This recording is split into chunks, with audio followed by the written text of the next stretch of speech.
Chapter 205, Banquet 3. Boom. As the dust cleared and Donna's and Edmund's features were revealed for everyone to see, silence prevailed over the surroundings.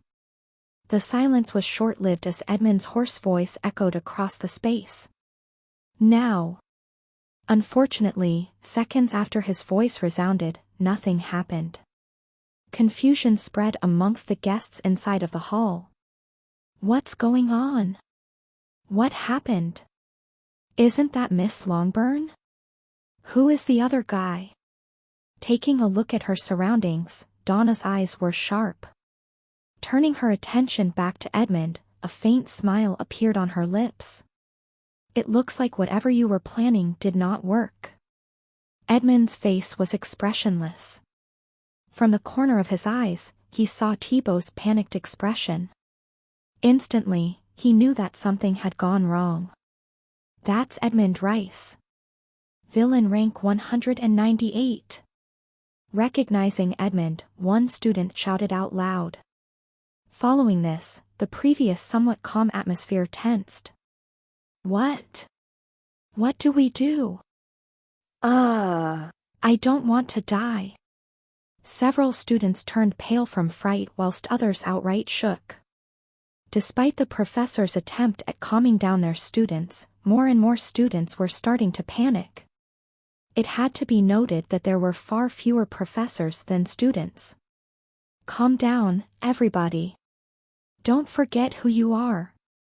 Noticing that the situation was getting out of control, with her eyes shining, Donna shouted. Hearing her voice, as if in a trace, everyone instantly calmed down. That's right. Who were they?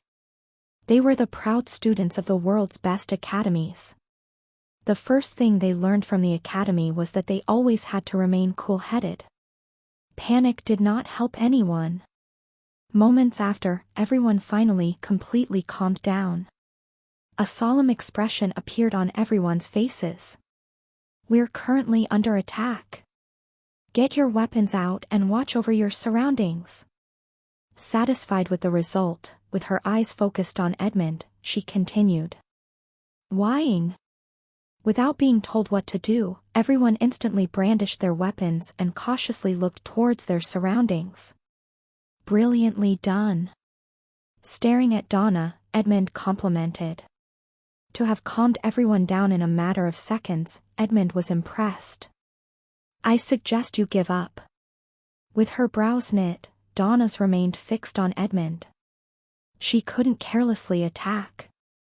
She was currently surrounded by students. Given her power, the aftershocks of her and Edmund's attack could potentially lead to students getting hurt. Fortunately, by some stroke of luck, Edmund's plans seemed to have failed. If not, Donna couldn't have imagined how the situation would be. She needed to stall for time. At least not until the other professors sorted out the students and checked the perimeter. She was not the only ranked individual present. As long as nothing unexpected happened, they would be able to quickly resolve this issue. I guess we'll make do with what we have. Seeing that things weren't going his way, Edmund put his daggers away. Edmund smiled, subsequently his body shook. Suddenly the lights of the hall flickered, and his figure melted with the darkness. Guess I'll have to initiate Plan B. No, you don't. With her full attention on Edmund throughout the whole time, as soon as he moved she moved. Raising her hand, like a lightning bolt, her whip appeared on the spot he was standing. Staring at the incoming whip, Edmund smiled. Passing through his body, the tip of the whip landed on the spot where he was standing. Gotcha! The loud cracking sound of the whip resounded across the hall. The wooden floor split apart. Smiling, Edmund's voice contained a trace of pity.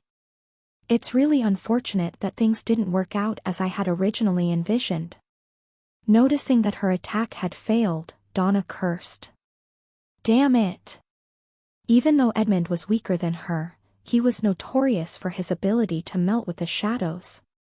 For a short period of time, he could also make his body immune to physical attacks.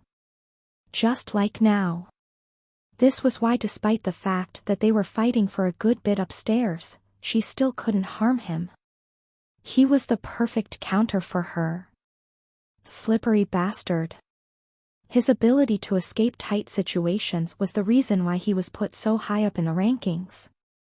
If not, he might have not even made it to the rankings. Kwang! At the exact moment Donna's whip hit the ground and Edmund's body disappeared, the hall shook and the windows of the building broke. Crash! Crash! Countless black figures emanating strong energy appeared. Villains! We're under attack. Sensing the erratic mana that was mixed with a hint of demonic one emanating from the bodies of the figures, everyone was instantly able to tell who they were. They were villains. Thump! Thump! Landing on the ground, multiple figures appeared in the main hall of the mansion. If not for the hint of demonic energy lingering in their bodies, no one would have been able to tell them apart from regular people. Stepping out was a Caucasian-looking villain. Holding onto a dagger, he smiled crazily. Unfortunately for you lot, we've been ordered to kill you all, so. They were originally supposed to appear once everyone was in a panic, but because the plan failed they could only directly attack. Even if a part of their plan was thwarted, their goals did not change. Kill the transfer students. Attack. Everyone, get ready to fight back. Stepping in front of the students, the professors brandished their weapons. Different colored hues emanated from their bodies. Group up together and cover each other's back. They are coming. Hold your ground. Boom. Soon explosions rang across the building, as many different colors flickered in the hall. The fight had officially started. Meanwhile, in the drinking section of the hall. Clank! Clank! With fights happening all around me, I was probably the only one that was still relaxing in the corner of the hall. Perhaps it was because of the chaos, but no one noticed me. I knew this wouldn't last for long though. I'd eventually get spotted. Oh! Suddenly, from the corner of my eyes, I spotted Professor Thibault trying to escape the hall. I quickly downed the drink in my hand. Ha! Welp, looks like it's my turn to move. With Professor Thibault failing the only job he had, it was only natural that he made a run for it. The monolith would surely send someone to take care of him due to his failure. Despite his merits, Professor Thibault was not someone very important. His strength was only rank, and agents/managers could be easily replaced. Thibault knew this, and hence why he made a run for it. Unfortunately for him, he had something I wanted. And sent. Putting the empty wine cup on the table, I took out my phone and sent Kevin a quick message. Guess it was about time I caught the rat. Spurt. Extracting his sword from the body of a villain, Kevin's face was cold. He had no idea of what was happening, but he knew that at the moment, he had to do his best to relieve the pressure off of the professors. Especially since most of the stronger professors were outside the venue fighting against the stronger villains. Ha! Taking a step to the side, Kevin narrowly avoided an incoming blade.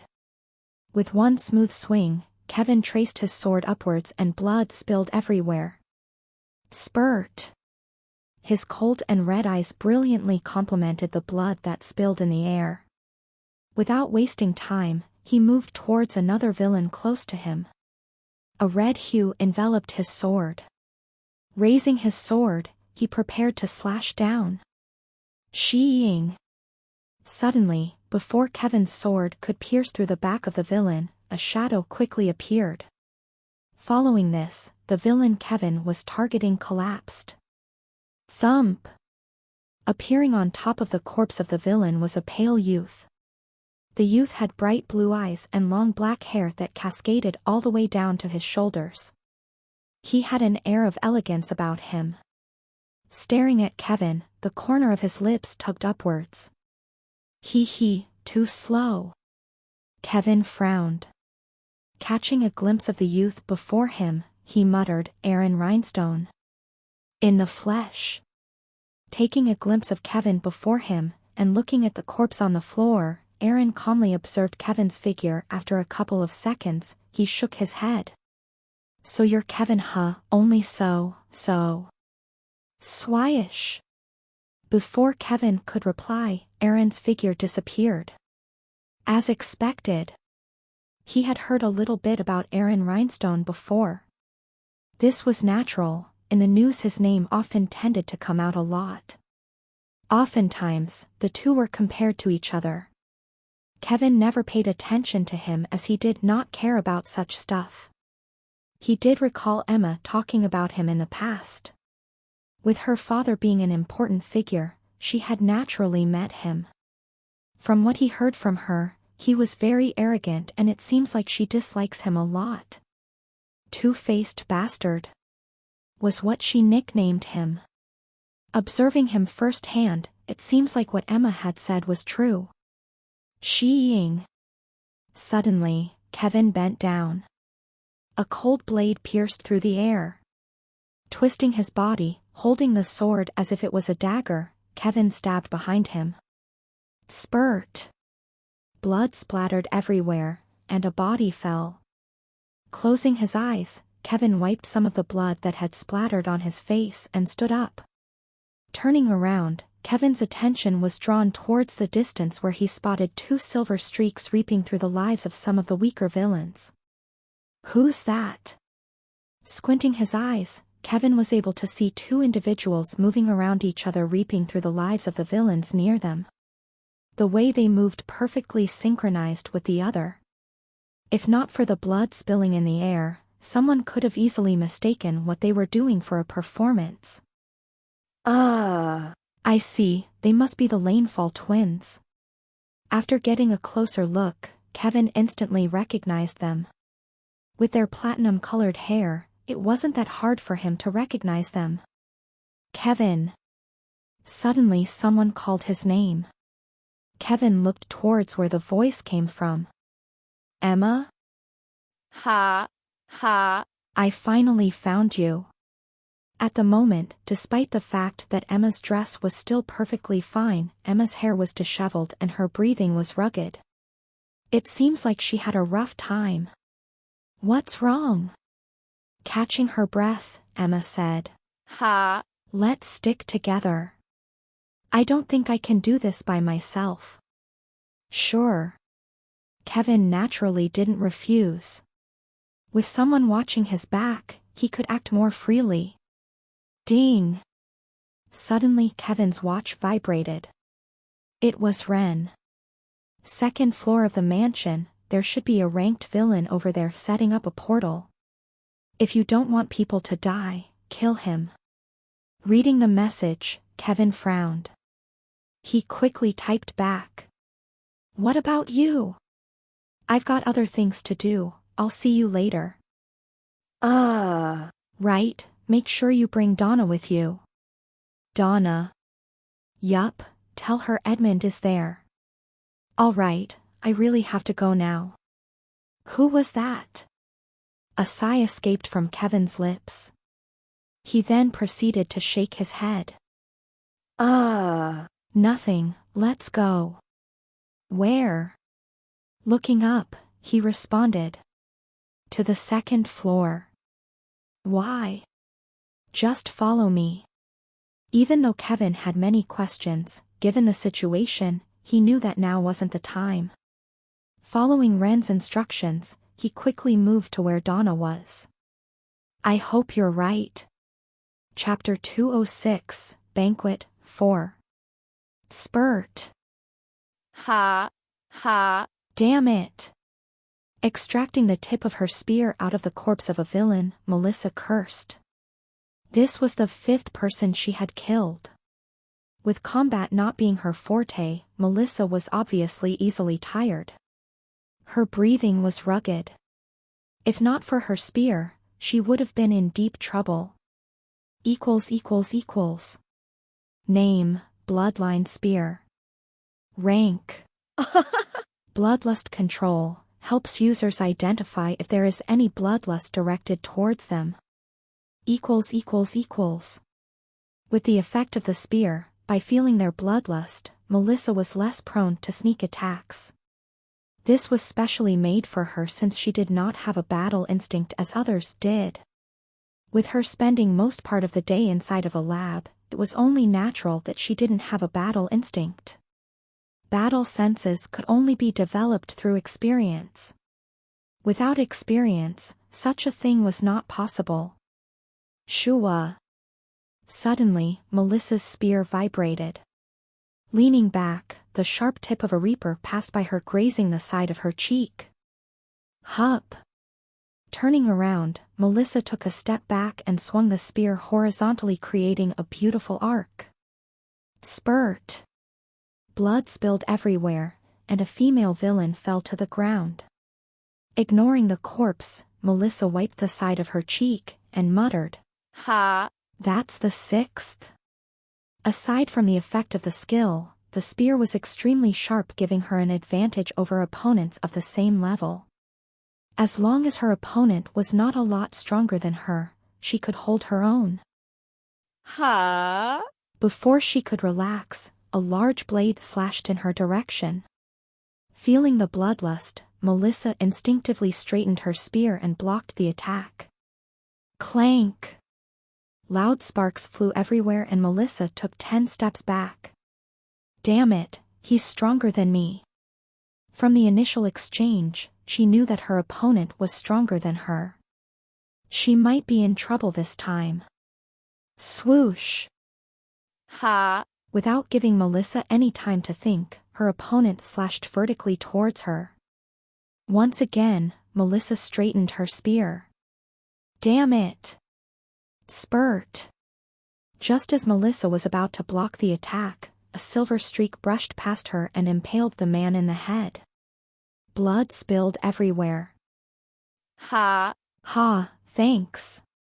Sighing in relief, Melissa turned around and nodded her head.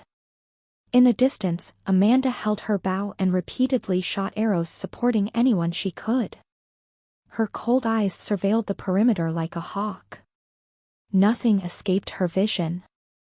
Standing in front of her, multiple students formed a protective shield. Like this, Amanda reaped through the lives of multiple villains. Naturally, she attracted the attention of a lot of villains as well. Stop her. Attack her. Whying? Distracted by Amanda for a moment, a whistling sound arose next to Melissa. Despite her spear warnings, the attack was too fast. Crap! With her eyes wide open, the back of Melissa's hair raised. She knew that she was in trouble. Spurt! However, right when she thought she was going to die, she heard a splattering sound. Turning her head around, she spotted Jean silently standing on top of the corpse of an Asian-looking man. Taking his eyes off of the corpse, Jean coldly looked at Melissa for a moment before he disappeared. Yeek! He then reappeared behind a Caucasian-looking villain a couple of meters away from her. Slitting his throat, the villain instantly died. Ha. Ha. Recovering from the shock of almost dying, Melissa's breathing was extremely rugged. Staring at Jin's cold face in the distance, Melissa thought, is he on his period? Ha. Ha. This should be far enough. Leaning against a tree, Professor Thibault caught his breath. In a matter of minutes, he had run very far from the establishment. Approximately 5 kilometers. I'm screwed. Despite having run so far, he knew that his days were numbered. With the plan failing, he knew that all responsibility would befall him. Fuck, what went wrong? He did everything according to the plan. He came in early and installed all of the devices that he was given. Nothing should have gone wrong. Moreover, how could the blame fall on him if the devices malfunctioned? He was a manager, not a technical expert. Who's there? Sensing something, Thibault's head snapped towards the distance. A blue hue mixed with black threads emanated from his body. Whoa, I came in peace. Suddenly a youth with deep blue eyes appeared 50 meters away from Professor Thibault. Scratching the back of his head, the youth awkwardly said. Fancy seeing you here, Professor. You also running away? The youth was in fact me. Catching up to Professor Thibault wasn't actually that hard. Despite its flaws, drifting steps was a movement art that was perfect for chasing someone. Knowing the general direction of where Professor Thibault ran, I caught up to him in no time. Though I do have to say that the mana consumption of drifting steps was no joke. About 1/6 of my mana was gone. Huh? Who are you? Startled, the hue around Professor Thibault intensified. Alarm bells rang in his mind. Who was he? How did he find me? He looks like a student? That hurts. It's me, Professor Rendover. A hurt look appeared on my face. I've been attending his classes for 8 months and he completely forgot everything about me? Was my charm still not high enough? Squinting his eyes and getting a closer look, Professor Thibault suddenly remembered, that's right, isn't he the youth that appeared all over the news? The one that the higher-ups told me to take a closer look at? Wait. Professor Thibault suddenly flashed a brilliant smile. It's you. What are you doing here? Running, of course. It'd be stupid of me if I didn't run after what I witnessed. Secretly disgusted by his smile, I shrugged my shoulder and casually answered. That's so, you came at just the right time. Staring at me, a thought struck Professor Thibault, what if I killed him? Would the higher-ups pardon me for today's blunder? This seemed plausible. In fact, the more Professor Thibault thought about it, the more convinced he was about his conjunction. A trace of hope appeared in his eyes. Yes, if I kill him, there's a chance that I not only will get pardoned but awarded too. With the death of such high-profile talent, the monolith would surely reward him. Recalling something, Professor Thibault subtly turned his watch. Target. Name, Rendover. Rank, E+. Age, 16. Status, dead or alive. Reward, 5,000 merit points. Opening the bounty list and staring at the reward list, Professor Thibault's heart raced. 5,000 merit points? Yes, this should be enough to save my life. Since cash was traceable, the monolith used a system called merit points. With them, all members of the monolith could exchange the points for items and artifacts. At that moment, Professor Thibault saw a ray of hope. 5,000 merit points was more than enough to save his life. He had to seize this chance at all costs. Kiam, Professor, what are you doing? Perfectly reading Professor Thibault's thoughts, I coughed. At least hide that smile off of your face. Me? Nothing. Snapping out of it, Professor Thibault smiled savagely. Shying. Without answering my question, Professor Thibault pulled out a saber from his dimensional space. Having never seen Professor Thibault fight before, he looked a bit funny holding onto the saber. Still, the pressure coming from his body was nothing to scoff at. Wait, you're a professor. You need to be more civil about things. Let's talk things out. I raised my hands and protested. Why must people always fight during conflicts? Words worked just as well. Shut up and die. Professor Thibault sneered and imbued his saber with magic power. Wheeing. Just like a laser, a horizontal blade of magic power shot up from the tip of the saber. But that only lasted for a second. The sword's blade flickered, then disappeared. Following which it appeared a couple of meters before me. Staring at the incoming energy slash, I calmly placed my hand on the sheath of my sword. I guess he's not someone that likes to talk. Here goes nothing. Click.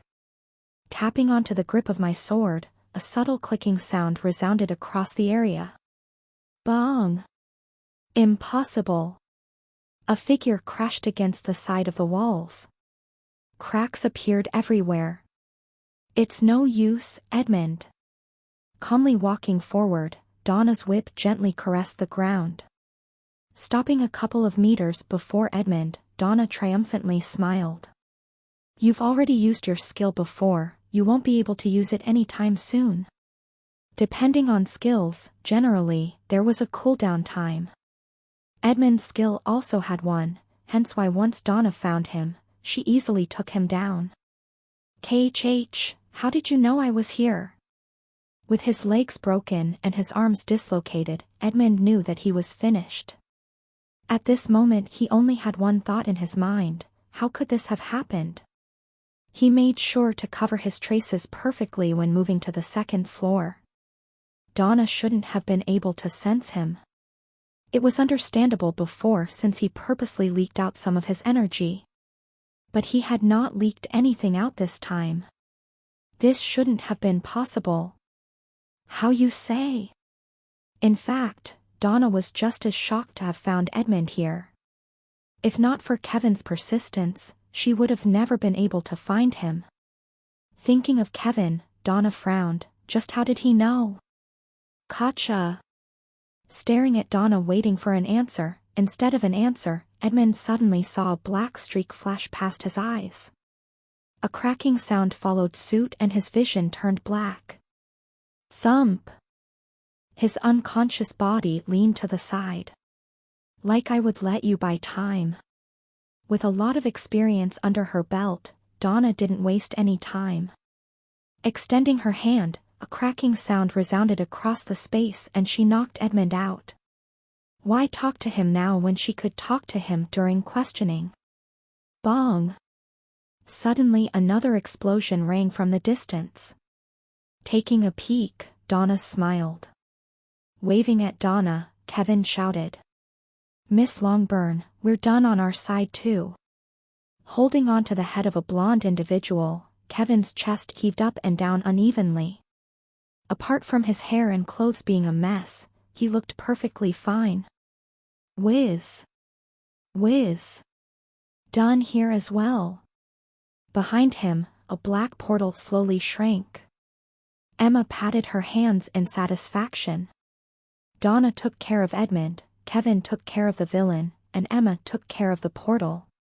That was the plan. Though close, Kevin was able to overpower the villain, and the plan succeeded. With Edmund caught and the portal broken, Kevin knew that everything was over. Good job.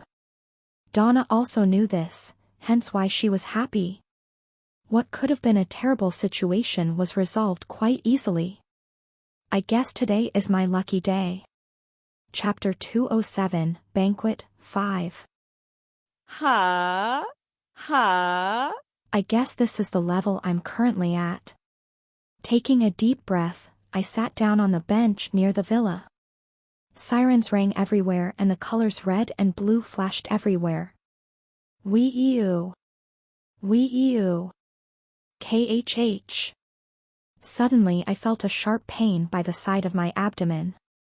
My face scrunched up, and a bitter smile appeared on my face. I guess fighting without using Monarch's indifference and the one is still a bit tough for me, I thought. Since Professor Thibault's strength and mine were quite similar, I decided to fight him using my skills only.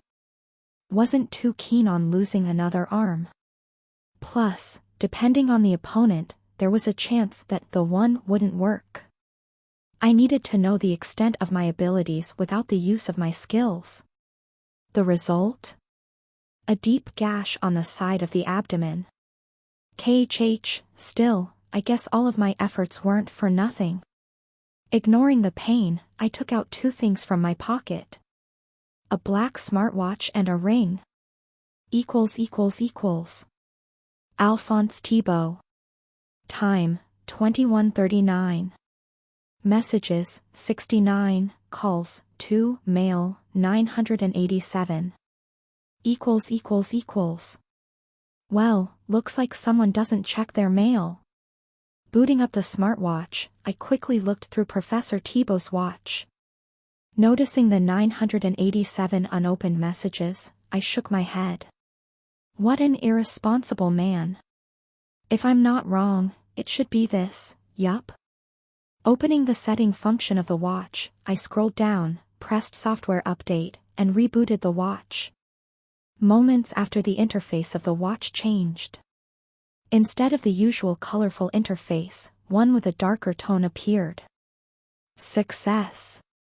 Successfully entering the database, I clenched my fists. 4 apps appeared on the screen. Bounties. Announcements. Merits. Missions. At the moment I was in the monolith main database system. It was something that every member of the monolith had. With it, I could check the different bounties, announcements, and missions that they had up during a certain period of time. This was key information for me as it would help me avoid a lot of trouble. Playing with the watch in my hand, I smiled. Fortunately it has no tracking device installed. For obvious reasons, all the watches were anonymous without any tracking devices installed in them. No one in the monolith trusted each other. If there was a tracking system installed in the watch, chances were that none of the villains would wear it. This was especially so since most villains like to operate alone. Who'd want someone to keep watch of their movement? Even worse, what if the Union suddenly hacked their system? Wouldn't that expose the location of all their members? Ding! Ren, we're done here, where are you? Suddenly my watch rang. It was Kevin. Putting the other watch by my side, I responded. Just resting. Where exactly? Taking my eyes off of my watch, I looked around. It appeared to me that I was on a bench in the backyard of the mansion. Looks like the backyard of the mansion. If you're thinking of looking for me, curb such thought from your mind. Why? Because I want to be in peace. Kevin was the main star of the show today. Defeating a ranked villain, whilst simultaneously preventing the portal from being created, a lot of the attention right now was drawn towards him. This was one of the reasons why I chose to interfere. To increase his shine. Though not exactly a solution, it somewhat diluted the amount of attention I was getting. Alright, if you say so. By the way, thanks for the information. Don't mention it. I should be the one thanking you. Alright, I'll contact you later. CYA. Ha. This is tiring. Typing. Goodbye. I turned off my watch and laid back on the bench. Frowning slightly, I took out a potion and quickly downed it. Gulp. Instantly the wounds on my body started recovering. Unfortunately, because the potion was a low-leveled one, the rate at which my wounds were healing was slow. Feeling the stinging sensation coming from my wounds slowly disappearing, a thought suddenly struck me. Actually, what is the bounty on Kevin at the moment? Turning on Professor Tebow's watch again, I clicked on the bounty section and clicked on Kevin's profile. 12,000 merit points? TSSS. Instantly I hissed. That was a lot more than I had expected. Out of curiosity, I clicked on my profile as well. 5,000? That's all right. Though a lot, it was less than half of Kevin's. Good enough. All right, that seems to be all. Aside from mine and Kevin's, I checked the others' bounty as well. In general, mine was in the same range as Amanda's and the others. This watch sure is handy. I had to say, getting the watch was a good idea. With it, I could more or less avoid possible dangers. I was also glad that I was the author. Usually, the watches would self-destruct as soon as the owner died. This method was created with the purpose of not allowing the union or the central government to get access to the information. Unfortunately for them, because I was the author, I naturally knew of a way to bypass this system. At the back of the watch, there was a small crystal. The function of the crystal was simple. Act as a detonating switch that would destroy the watch once it no longer felt demonic energy being transmitted to it. Knowing this, before I killed Professor Thibault, I took out the crystal and quickly put it in my dimensional space. With time and space frozen in my dimensional space, the watch didn't self-destruct. The solution was so simple yet so difficult at the same time. With not much known about the crystal, it was only natural that the Union had a hard time getting their hands on the watch. In fact, even the monolith had no idea about this flaw. It was only later in the story that Kevin found this trick. There's also this. Putting the watch away, I took out a ring. Playing with the ring in my hand, I caressed it with my thumb. The monolith ring. The ring in my hand was the primary reason why I decided to kill Professor Thibault. Its function was simple yet extremely important. It allowed me to create a portal to direct me to the headquarters of the monolith. With Professor Thibault being an agent, he naturally had this. This item was so rare that only a select few had this. Professor Thibault was one as he operated in the lock. Unfortunately for them, it fell into my hands. Well, I did promise Small Snake. Part of the reason I did this was also for Small Snake. With him being haunted by them, I naturally had to help him as I promised him. Aside from that, I also had other plans. But that was well off into the future. Leaning against the bench, I inwardly muttered, future aside, right now I need my well-deserved rest. Exhausted from my fight, I was indeed in need of some nice rest. Life sure isn't easy. At the front of the mansion, a black agent stood before a beautiful young girl wearing a black dress that perfectly complemented her obsidian eyes and hair. So you're saying that right after the Calumet, Miss Longburn appeared, the attack started? Coughing, the agent corrected himself mid-sentence. It was quite well known that Donna hated her nickname. With her, in the vicinity, it was best not to mention it. Yes, that's what happened. Amanda's reply was short and to the point. For the past 20 minutes, Amanda had been asked many different questions. She naturally did her best to answer them. Having played a major role in today's event, a lot of attention was on her. From both reporters and agents. Fortunately, the agents working for the central government were keeping the reporters in check or the situation would have turned out extremely troublesome. I understand, is this everything? Okay, give me a second. Taking out a tablet, the agent tapped on the screen. After a couple of seconds, he nodded his head. All right, that is enough for now. We will contact you later for further inquiries. Thank you. Thanking the agent, Amanda was finally free. Looking around, Amanda decided to move away from the scene. She wanted a quiet space to rest. Having used a lot of energy, it was only natural for her to want to rest. Plus, she disliked noisy places. She preferred quiet ones. Clink. Turning off his watch, Kevin raised his right hand. 2 hands covered with blue rubber gloves patted the arm. At the moment Kevin was being examined by a doctor. This was standard procedure. All right, we're done. Thoroughly checking Kevin, the doctor in charge of Kevin took out a pen. Taking out a clipboard, he proceeded to check a few boxes.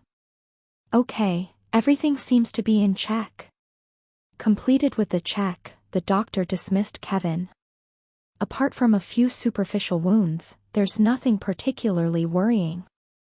Just take a potion and you'll be fine. You may go. Thank you. Jumping off the stretcher, Kevin thanked the doctor. Staring at Kevin's departing figure, the doctor muttered, "What a talented youth." Despite having fought against a similarly leveled villain, Kevin came out on top with only minor injuries. The doctor was impressed. "Kevin? You're done?" Exiting the tent, Kevin met Emma. It seems like her checkup was also done. Yeah. How are you doing? I'm good. I didn't really have to fight, so nothing on my side. You, however. Checking Kevin, who only had minor injuries on his body, Emma shook her head. She had seen him fight against the villain firsthand. His opponent was nothing to scoff at, and yet he was unharmed. Emma shook her head helplessly. When will I ever catch up to him? She naturally didn't say this out loud. Slapping Kevin in the back, she rolled her eyes. Whatever, just thinking about you makes me jealous. You'll get there eventually. Kevin tried to comfort Emma, only to have his hand smacked away. Piss off. Recalling something, Emma suddenly asked, "Oh, by the way, you seen Ren?" Ren? Ah, he's apparently resting. An odd look appeared on Kevin's face. That's what Ren told him in the message. Whether it was true, he didn't know. Resting? Like, I'll believe that. I didn't see him at the scene at all. He must have run. I don't think so. Kevin quickly shook his head. Emma's brows knit in response. Why are you defending him? This was definitely suspicious. Her eyes narrowed. Are you and Ren perhaps? Before she could finish, Kevin quickly waved his hands. No, don't get me wrong, I also didn't see him do anything, but... But what? With a complicated look, Kevin responded, he's the one who told me to go to the second floor. At the same time. In the backyard of the villa. Ren? Sitting on the bench with my eyes closed, I suddenly heard someone call out my name. My brows knit together. Great, just when I wanted to be left alone. Opening my eyes, I was taken aback. Amanda? What was she doing here? From what I remembered, she should be warned by agents and reporters. Did she perhaps slip out? Looking at the bench I was sitting on, Amanda softly asked, "May I sit down?" Oh, you want to sit? Sure. Nodding my head, I scooched over the side. Since it was Amanda, it was fine. Had it been anyone, Kevin or the others, I would have had a headache. They talked too much. Sitting down, an awkward silence enveloped the area we were in. Not minding it, Amanda suddenly looked at me. Pointing towards my right abdomen, her brows knit. You're hurt. This? Just a scratch. I casually waved it off. It wasn't that bad. To be honest, the fact that my suit is torn pains me more. Looking at my suit, a pained expression appeared on my face. That was 100,000 U. Even though it was not a lot compared to the money I spent on potions, 100,000 U was still a lot of money. Fortunately, I had a warranty. Thank God for the warranty. Does it hurt? Nah.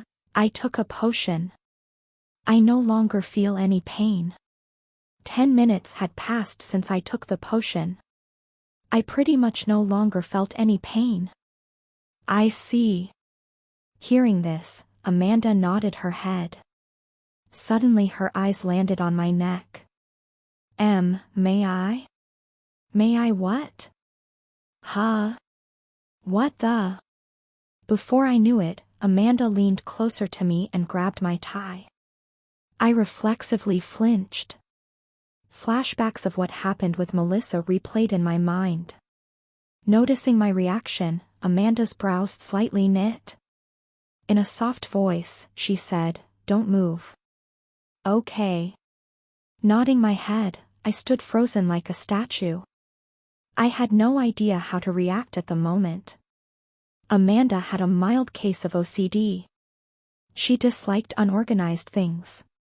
At the moment, the reason why she was fixing my tie was probably due to this, but our faces were only a couple of inches from each other. I could feel her warm breath next to my face. Fortunately, this did not last for long. Within a couple of seconds, Amanda took her hands off of my tie. Done. Staring at my tie, I was at a loss for words. It was perfect. I quickly thanked her. Thank you. No problem. After that, silence once again descended the area we were in. This time, it wasn't as uncomfortable as before. Turning my head to the side, I looked at Amanda. With the moonlight directly shining on her figure, she looked breathtaking.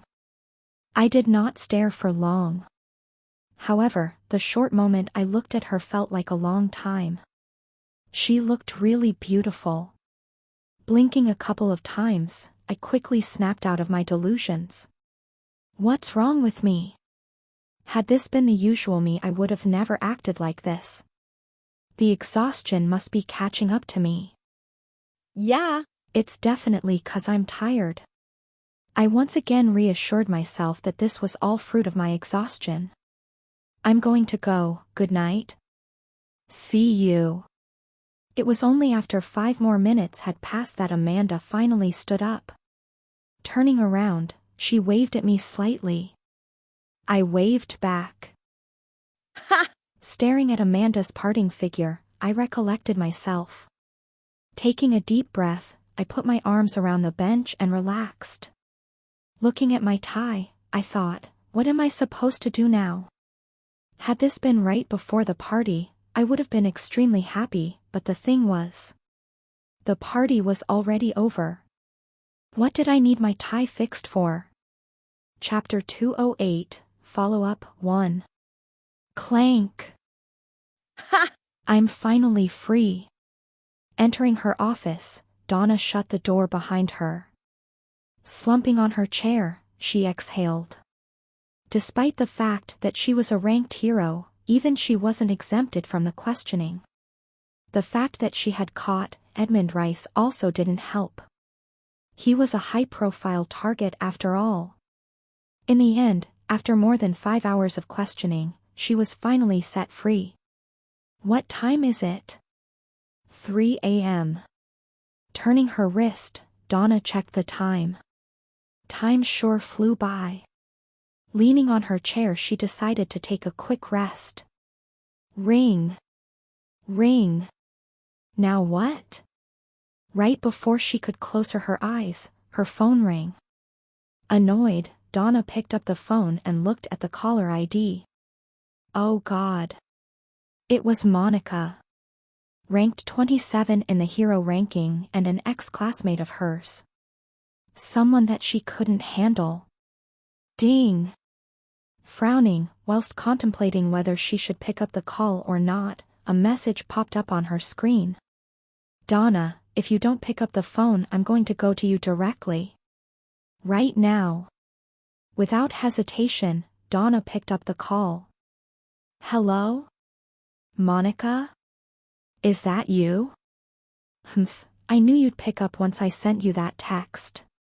Monica's high-pitched voice echoed from Donna's phone speaker. Judging from the tone of her voice, she seemed to be sulking. What are you talking about?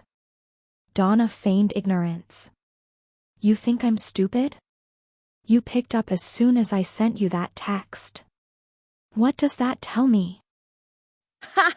Is this the reason you called me? Covering her face, Donna sighed. She was too tired to deal with her at the moment. Ah, no. Of course not. Then get to the point. Sheesh, talk about petty. All right, to put it simply, the union wants a detailed report from you about the incident. Now? No, but by this week. Donna closed her eyes. She was visibly annoyed. You calling me at this hour just to tell me this? I've already spent 5 hours answering most of the questions. I can do that. She still agreed in the end. Not like she had a choice. It was her duty as a ranked hero. Great, love you lots. Oh right, before I forget. Congratulations. For what? For your rank increase. Since you caught Edmund, at the end of the year when the ranks will be redone, you'll definitely rise. More money for you. Oh, that does indeed sound good. Donna's mood improved a bit. Every 4 years the hero rankings would be refreshed. By calculating the achievements of the top heroes, the ranking would be renewed with some increasing their ranks and some falling off the rankings. Naturally, the higher the rank the more financial support from the union and central government. Donna was naturally happy. Monica teased. How about you buy me dinner at a fancy place once you get your paycheck? Are you finished? Donna rolled her eyes. Monica's rank was higher than hers, and so was her salary. She should be the one buying her dinner. Oh, I also wanted to check out that other student of yours. Who? Donna's eyes squinted. She was quite protective of her students. She was naturally prepared to refuse Monica. The one that I met at back in Hallberg, what was he called again? Ah. He was on the news. The one in the news. Ren? Instantly the image of a student popped into Donna's mind. She did remember seeing Monica checking Ren out back in Hallberg. He also appeared on the news recently. Who else could it be but him? He checked all of the boxes. Yes, that guy. I knew that there was something up with him back in Hallberg. My instincts never lie. That's good for you. Donna also remembered dragging her away that day. Unfortunately, the effort was still futile. Ren had still caught Monica's interest. How about I come to the lock as a guest lecturer for a month? Suddenly Monica dropped a bombshell. Donna's eyes shot up. Guest lecturer, you? She couldn't believe it. Monica as a teacher? That would be disastrous. Sensing the disbelief in Donna's tone, Monica was offended. What? Do you think I won't be able to handle it? You won't be able to handle it. Donna quickly shot her down. Given her personality, she really couldn't be trusted with students. Monica became even more offended. You. Just watch me. Humph. Humph. Humph.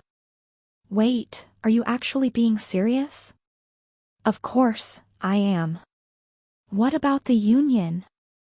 Monica was an important member of the union. She couldn't just leave her post whenever she wanted. Them? They won't mind since they also want me to keep a check on Kevin. What Maximus's son pulled off last time didn't sit well with some of the heads. With Kevin once again affirming himself as one of the most talented humans out there, the union decided to put even more emphasis on him. They naturally wouldn't let an incident like last time happen again. Donna naturally understood this. However, she was still apprehensive about the idea of having Monica teach at the lock. Do I have a right to say no? Nope, I've already made an application. I'll see you in a week's time. Love you. Before Donna could respond, Monica hung up. Tack. Ha! This bitch. To think she's applying for a guest lecturer role. Clenching her phone, Donna cursed. Given Monica's ranking and high position in the union, the academy would naturally not refuse. This troubled Donna quite a bit. Just when she thought she got rid of her back when they separated from the academy, she once again found a way to annoy her.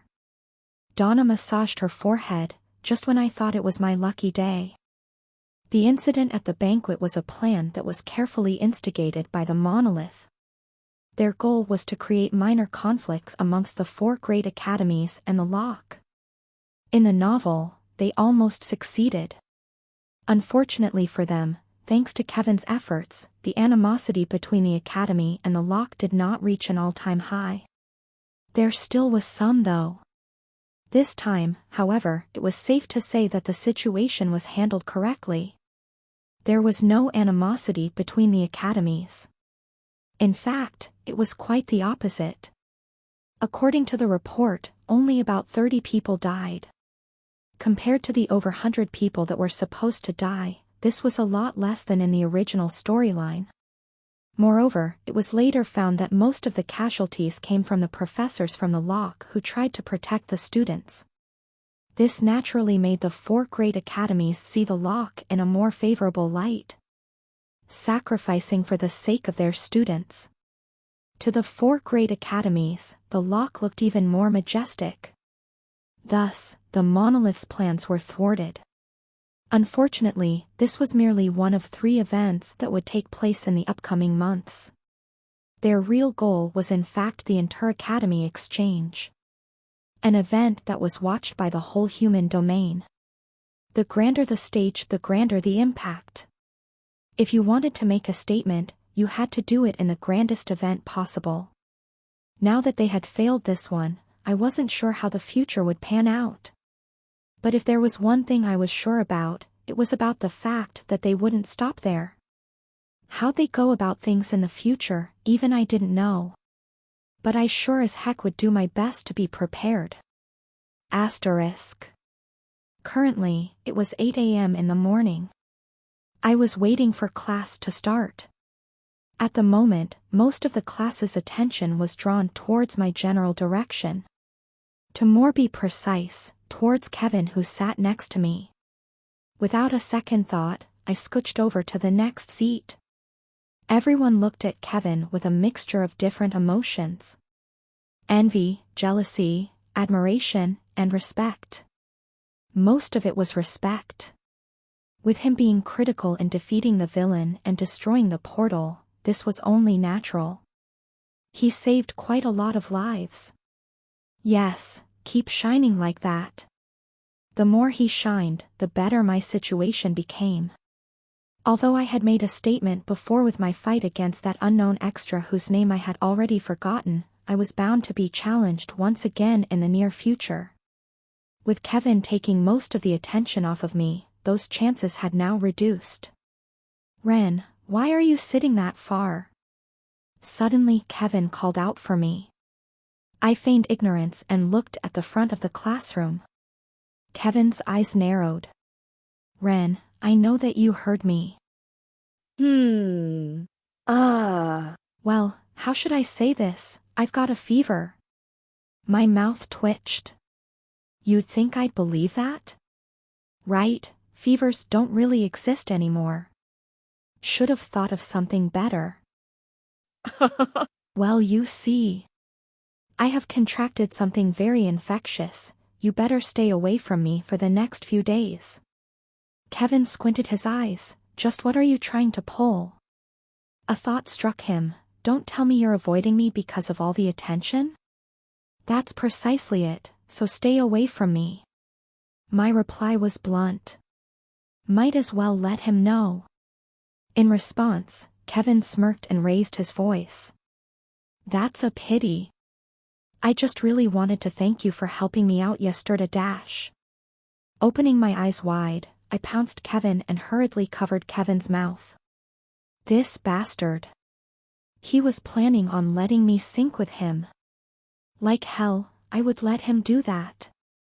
Do not say another word. Thank you so MMHMHM. I put more pressure on my hands. Help MHH Finn. In the end, seeing Kevin's persistence, I could only give up.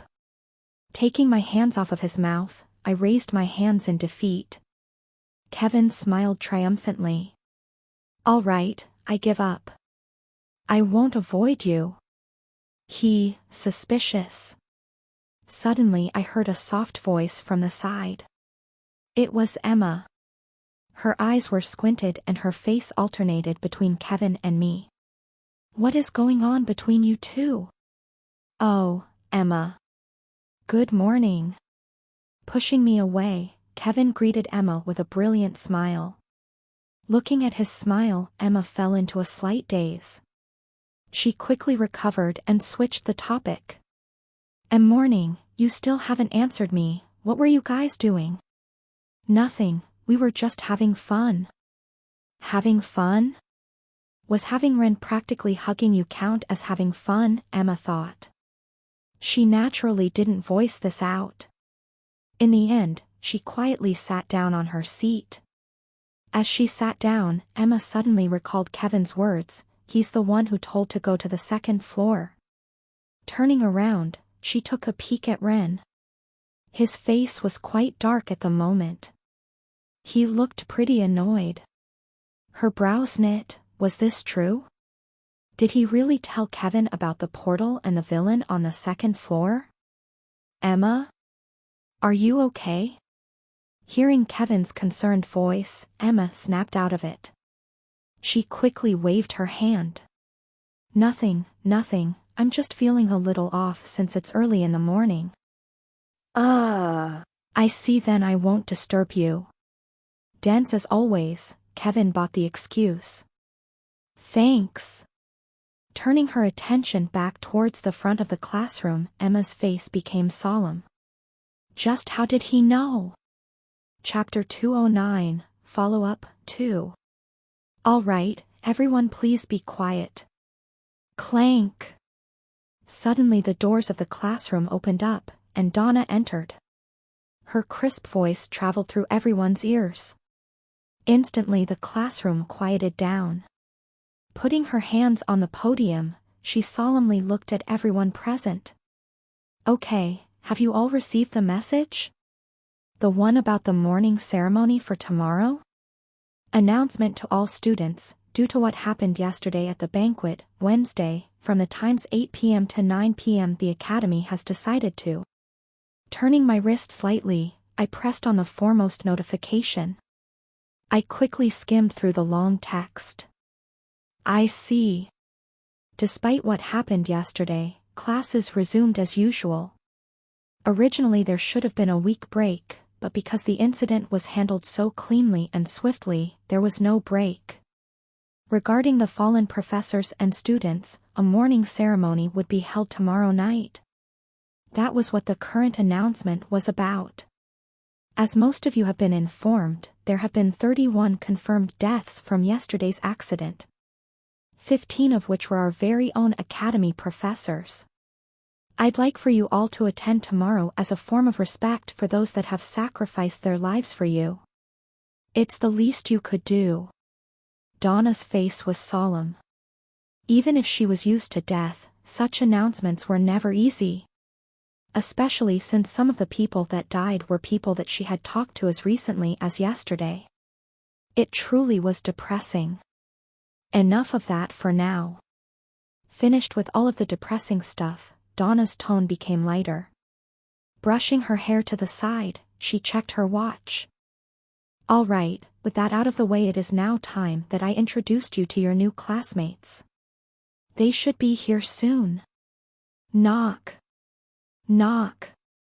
Right on cue, the doors of the classroom opened and around 20 youths came in. They all wore different uniforms. Instantly the classroom became noisy. Sitting next to me, Kevin's eyes squinted. It's that guy. Who? Curious, Emma turned around and looked at Kevin. With his eyes narrowed, Kevin softly said, Aaron. You've met him? Emma's brows raised.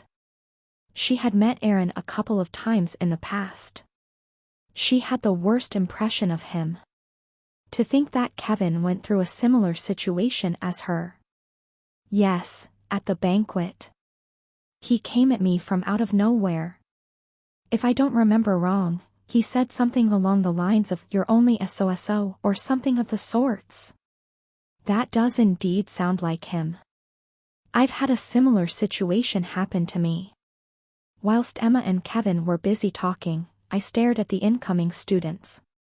My eyes instantly paused on a certain few individuals. 5 to be exact.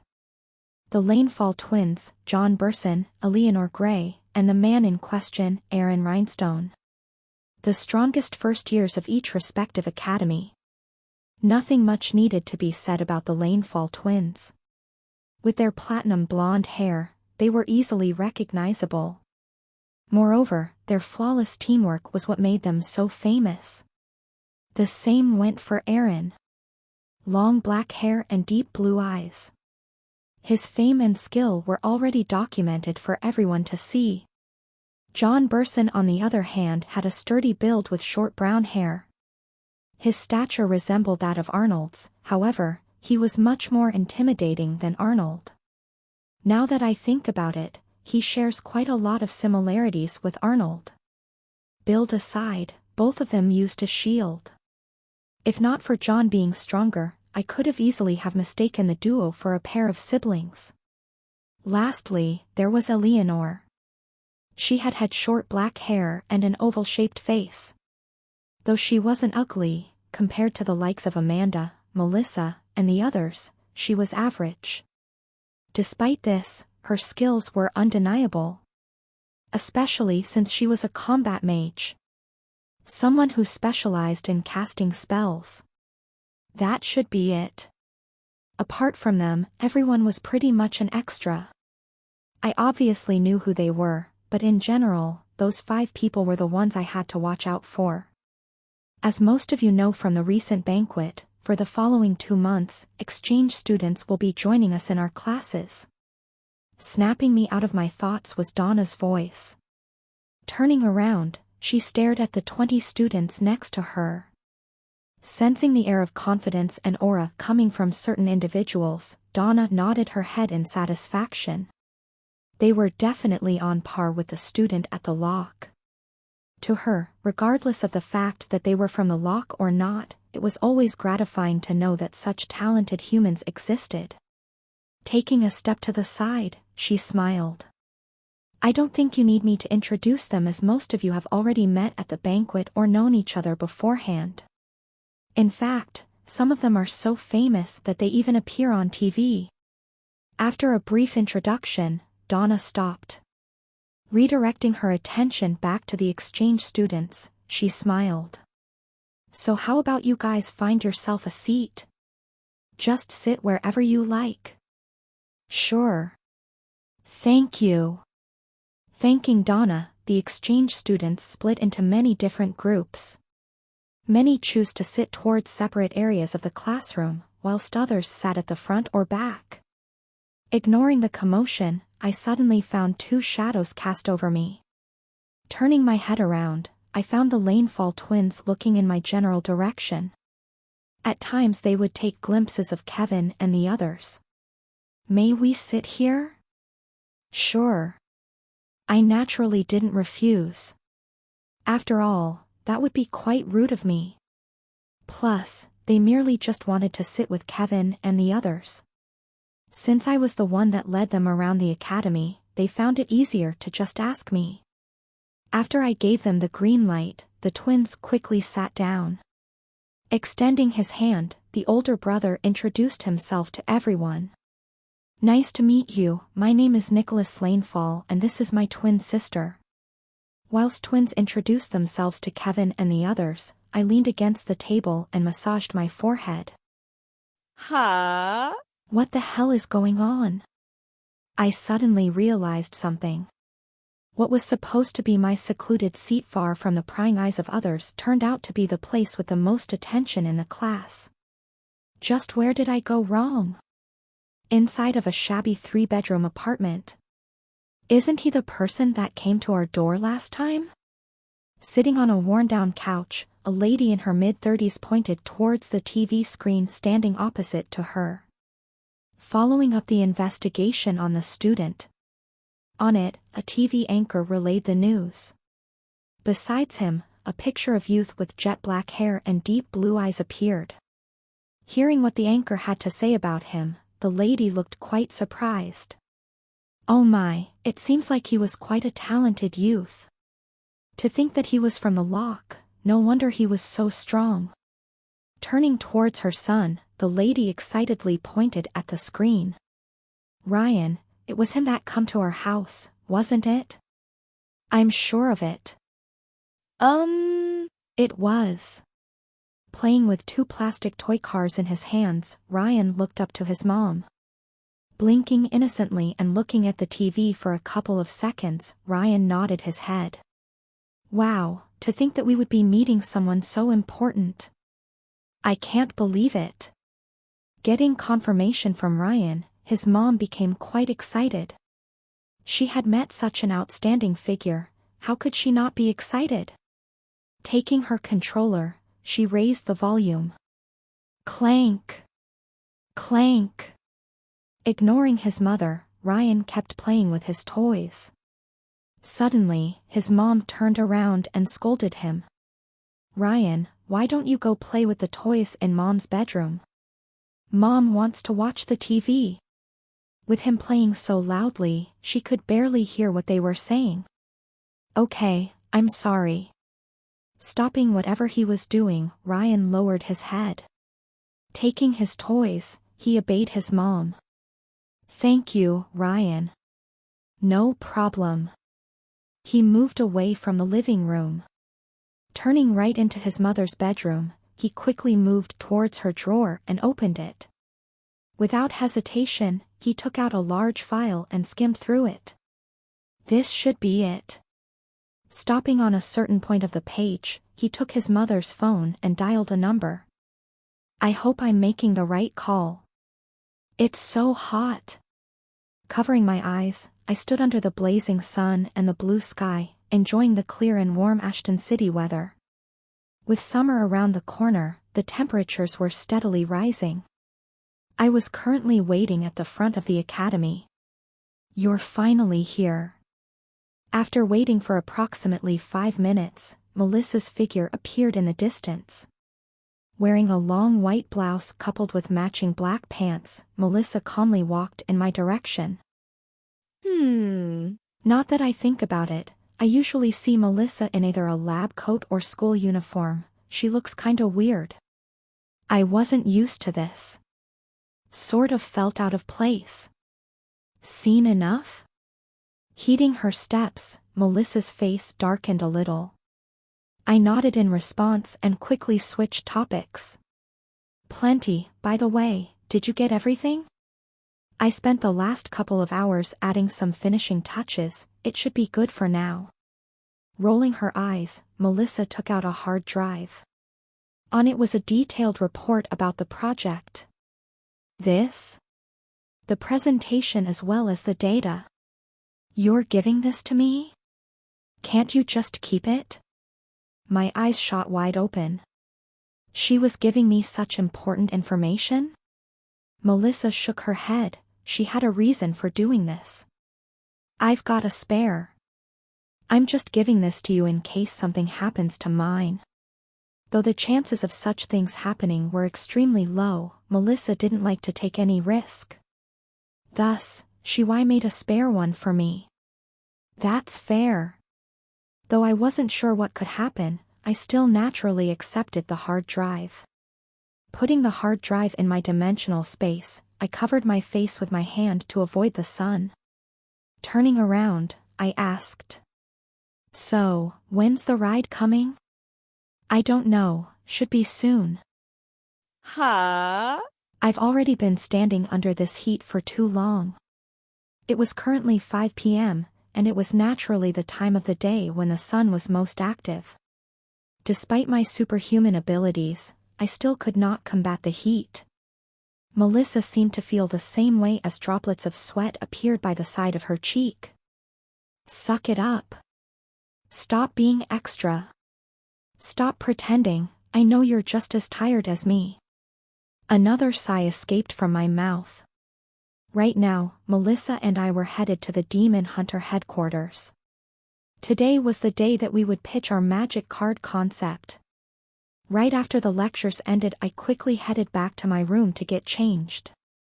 An hour after getting changed, I directly went to the entrance of the academy. Looking at the sun, I muttered, "This heat sure is something. It's here." Snapping me out of it, suddenly, a black limousine stopped in front of us. It was a long, luxurious limousine that I only thought existed in the movies. Exiting the front doors of the limousine, a man dressed in black opened the door for us. He wore white gloves. "Please get in." I got inside the limousine with Melissa and quickly sat down. Sitting on it made me recall the time I was traveling to Hallberg. If not for Melissa, I would have probably moaned out loud. "Is everything all right?" "MHM." Turning around, the driver checked on us. Melissa nodded her head in confirmation. At Melissa's confirmation, the driver put his foot on the pedal and drove off. Throughout the journey, the limousine moved without shaking in the slightest. It was so smooth that I thought we weren't moving at all. Before long, we arrived at Demon Hunter's headquarters. As expected of the world's #1 ranked guild. Taking a step out of the limousine, I was left in awe by the building before me. The first thing I thought once I looked at the building was, isn't that the shard from London back on Earth? Honestly, it looked amazing. Each part seemed to have been designed carefully as the building looked both beautiful and geometrically marvelous. This tall building was undoubtedly built using cutting-edge magic engineering and technology. It looked flawless. Shua. Suddenly the transparent doors of the building opened up. Wearing a neat black suit, Amanda greeted us. "Welcome to the Demon Hunter Guild." Chapter 210, Proposal and Negotiations, 1. After we met with Amanda, we directly entered the building. Instantly I was left speechless by the grandeur of the place. The place reminded me of my parents' guild lobby, but a lot more spacious and luxurious. Standing at the front of a lobby, a young man that looked to be in his mid-30s came to greet us. Maxwell Benson, Amanda's personal assistant. Spotting me, he held out his hand with a warm smile. He gave off a good first impression, like an older brother next door. Competency aside, it was because of the impression he gave off that he was chosen to be Amanda's assistant. Randover, right? Yes. I shook his hand. And I'm sure I don't need to introduce myself to Melissa, right? Melissa smiled at Maxwell's words. She had already met him before. Turning his attention back to Amanda, he offered. "Young miss, shall I give the two a tour?" Nah. "I'm good. I've already been here before. Plus, we've got more important things to do." Before Amanda could respond, Melissa instantly refused. Maxwell smiled at her response. "Very well, then I shall escort you to the meeting place." "Hey, wait, I didn't say I didn't want to hear about this place." I immediately protested. Unlike her, this was my first time here. "No one asked you." Unfortunately, I was immediately cut off by Melissa, who quickly moved towards the elevator area. Out of pity, Maxwell briefly introduced me to the place. Together with Melissa and Amanda, we stood in front of the elevator. The first and second floor, as you can see, are the areas which we attend and greet our guests. From the second floor up, there are the offices for the contracted heroes that are currently working under us. Ding! The elevator then arrived, and Maxwell hopped in and pressed the button that led to the 5th floor. Amanda, who was next to him, pressed another button. She had other things to do and so she couldn't stay with us. She only came to the bottom floor to greet us. Ding! 5th floor. After a brief moment, the elevator arrived on the 5th floor. Bidding Amanda Goodbye and exiting the elevator, I saw a large circle-shaped lobby and office doors spaced out along the wall. Navigating through the 5th floor, Maxwell guided me and Melissa to a rather spacious office. A large round table stood in the middle with special triangular-shaped devices in front of each seat. Standing by the side of the office, Maxwell politely smiled. "Please make yourself comfortable. This is where the meeting will be held. Briefly, the master will contact you. In the meantime, whilst you're waiting for the master and the elders to attend, I'd suggest you set up your presentation. Aside from that, you can contact me if you need anything else." Maxwell turned his head left and right and checked the room. Seeing that everything was set up, he bid farewell. "It seems like there's nothing left for me to do here. If you need anything else, please let me know. If you'll excuse me now, I must leave." "I understand, thank you."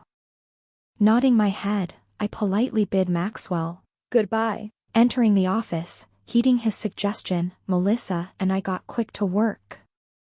We quickly inserted the USB inside of the projector and loaded the presentation up. After a while, I clapped my hand in satisfaction. Turning the projector on, I curiously asked Melissa, "Is it ready?" "Should be. Do you remember your lines?" Prior to today, I had memorized my lines. This was so that I wouldn't screw it up. "What lines?" "I don't do lines."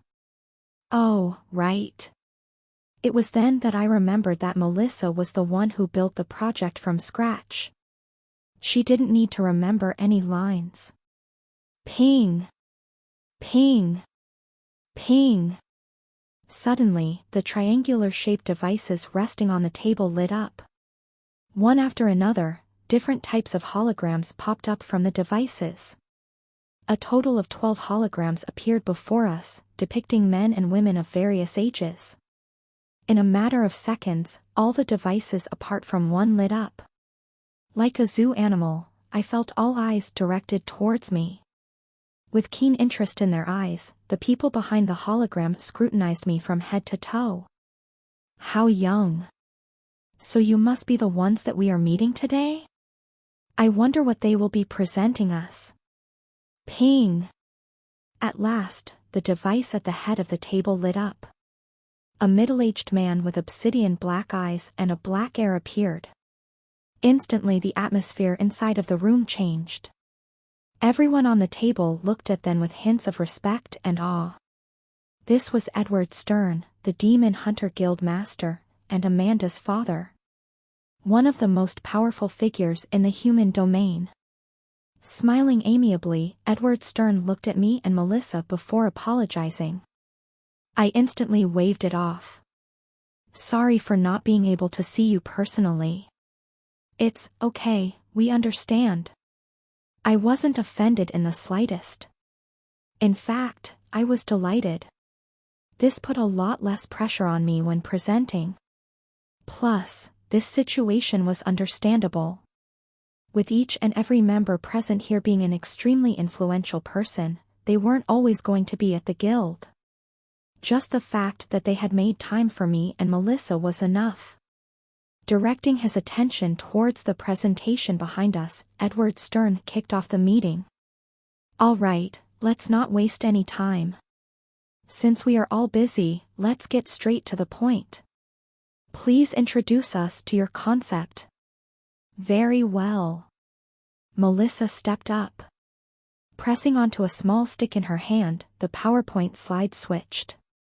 "Today we are going to be presenting you a new concept. It's a new external mana system that can be used to integrate magic circles ranging from..." Melissa's words flowed like water. They were crisp and pleasant to the ear. Everything that she said was clear and concise, and with the aid of the presentation, even I could easily understand what she was talking about. Listening to her, I just stood beside her with a plain smile. On a couple of occasions, I would nod my head. "She's good, I hope I don't screw it up." What I was in charge of speaking was more on the business aspect of the deal. I was in charge of talking about who our target customers were, what type of strategy we would use to combat competitors, the longevity of the product, how we would expand in the future, and so on. Fortunately, I had come prepared. Once it was my turn, to my surprise, I didn't stutter once. Another positive point was that I was comfortably able to answer most of the questions thrown at me by the elders. The longer I spoke, the more confident I got. In less than 10 minutes, I finished the presentation. And that's the end of the presentation. Thank you. After a while, with satisfied looks on their faces, the elders whispered amongst each other. Judging from how reverent their discussions seemed, their interest was piqued. Watching this scene, Edward Stern suddenly raised his hand and everyone instantly stopped talking. Turning his attention back to us, he smiled kindly. All right, thank you very much for the presentation. We will contact you shortly after a brief discussion amongst ourselves. Sure. I naturally didn't mind this. Given how big the investment was, it was only natural that they talked over this. Thank you, I'll let you know as soon as possible. Ping. His hologram soon disappeared. Ping. Ping. Ping. Following his hologram, one after the other holograms disappeared. At the same time, the last floor of the Demon Hunter Guild. Amanda sat down and looked at the presentation displayed on a large monitor before her. Displayed on it were Ren and Melissa presenting. Melissa's presentation was spotless. Her points were clear and easy to understand. Amanda couldn't find any faults with anything she said. On the other hand, there was Ren. Although he started roughly, by the end of the presentation he managed to get every single point across perfectly. It was quite good in Amanda's opinion. Clee. After a while, the monitor switched, and 13 different screens appeared on her monitor. For a brief moment of time, no one spoke. What do you guys think? Edward Stern was the first one to break the silence. He wanted to hear the other's opinion before voicing his. Instantly one of the elders spoke up. The concept itself is revolutionary. If we were to do as they proposed in the presentation, we would surely make a lot of money. In fact, this could probably help us widen the gap with Starlight Guild. But what if the project fails? If it fails, won't we be losing a lot of money? An elder interrupted. Although they were rich, they couldn't just freely give money away. They had to be wise. That is true. If it fails, we could potentially be losing more than what it's worth. What is there to worry about? His daughter is here. Suddenly another elder spoke up. This time, no one followed up. When the words "his daughter" fell from the elders' mouths, the room's mood became somber. Even Edward Stern's expression couldn't help but change. Everyone inside of the room knew who he was referring to. It was Melissa's father. An existence that everyone feared. Edward Stern included. After a while, Edward Stern shook his head. Let's take him out of the picture for a moment. Melissa is in fact a very capable person. She alone is worth the investment. As long as we don't do anything that is out of the line, he won't move. Once the elders heard this, the discussions resumed. One after the other, the elders offered their opinions. I agree. If we offset the pressure that will come from the other guilds and perhaps the union, I can see a lot of profit being generated in the long term. If we play our cards right, we may be able to cement ourselves to the top. This is a valid point indeed. Once again, the problem is, what if the project fails? It just means we lose money.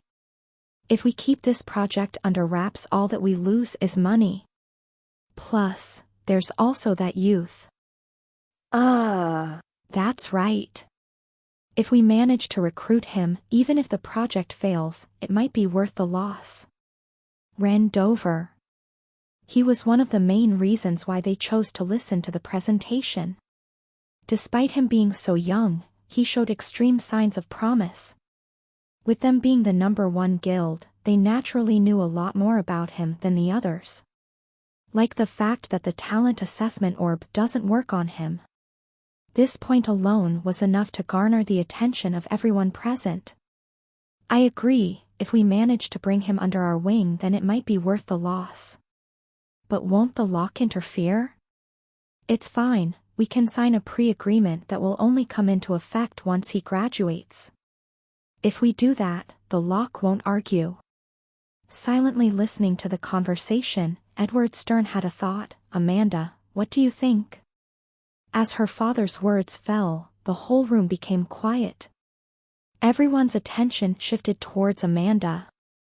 That's right, let's hear Amanda's opinion. Yes, young Mrs. opinion is important. I agree. Despite being young, Amanda was quite smart. Moreover, with her possibly being the next guild master, it was detrimental to know her opinion and thought process. Subjected by such intense stares, Amanda was unfazed. With her brows knit, Amanda thought of her words carefully. After a while, she opened her mouth. Ha. That was tiring. A couple of minutes after finishing the presentation, I slumped onto one of the chairs in the room. This was much more mentally draining than I thought. Reminded me of the days where I had to go to endless amounts of interviews just to apply for one job.